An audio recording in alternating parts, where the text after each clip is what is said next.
రే 50,000 కోసం నేను అలాగే ఫ్రెండ్షిప్ ను వదులుకోలేను. నీ దగ్గర ఉన్నప్పుడే ఇమ్మని చెప్పాను కదా, ఇబ్బంది పడకు. ఓకేనా? సరే బాయ్. మీకు ఈ మధ్యన చాలా ఎక్కువ అవుతుందండి. ఏమైంది? మా వాళ్ళు ఫోన్ చేస్తే ₹1 ఇవ్వడానికి ఏడుస్తారు గానీ మీ ఫ్రెండ్ ఫోన్ చేశాడంట, లేదా మీ వాళ్ళు ఫోన్ చేస్తే 50,000 అంట, తర్వాత ఇచ్చినా పర్వాలేదంట. వచ్చి నీ మనస్సాక్షి మీద ఒట్టేసి చెప్పుకో. నువ్వు నా మనస్సాక్షి మీద ఒట్టేసే చెప్తున్నాను. మా వాళ్ళంటే మీకు ఎప్పుడు చిన్న చూపే. నేను మొత్తం పెట్టింది మీ వాళ్ళకి. మా వాళ్ళకి కనీసం రూపాయి కూడా పెట్టలేదు నేను. ఆలోచించుకో. మొన్నటికి మొన్న మా మామగారు అడిగితే ₹1,00,000 నేను లేవని చెప్పాను.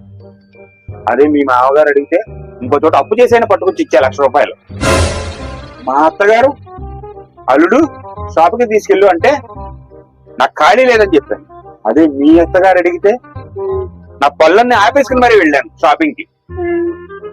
అదే మా బావమరిది బావా 50,000 కావాలి బావా అన్నాడు.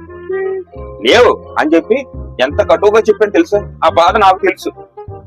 అదే మీ బావ అడిగితే ఇచ్చాను 50,000. ఎవరికి పెట్టాను ఇవన్నీ? మీ వాళ్ళకి కాదా? క్షమించండి, ఏదో తెలియకన్నానండి. సారీ. వీళ్ళు వంట చేయి. సారీ. వీళ్ళు వంట చేయి. అవునండి. వద్దు ఇంకా మాట్లాడుకో. వీళ్ళు వంట చేయి.